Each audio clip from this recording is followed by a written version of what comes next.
মির্জা ফাইরুজ মুমু। আমি একটি সূরা বলবো। সূরাটির নাম হলো পাখির মতো, লিখেছেন আল মাহমুদ।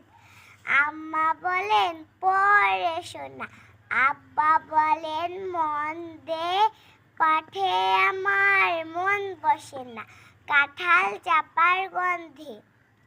আমার কেবল ইচ্ছে জাগে নদীর কাছে থাকতে, বকুল ডালে লুকিয়ে থেকে পাখির মতো ডাকতে।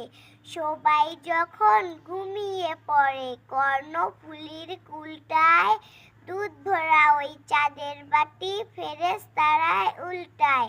তখন কেবল ভাবতে থাকি কেমন করে উড়বো, কেমন করে শহর ছেড়ে সবুজ গায়ে ঘুরবো।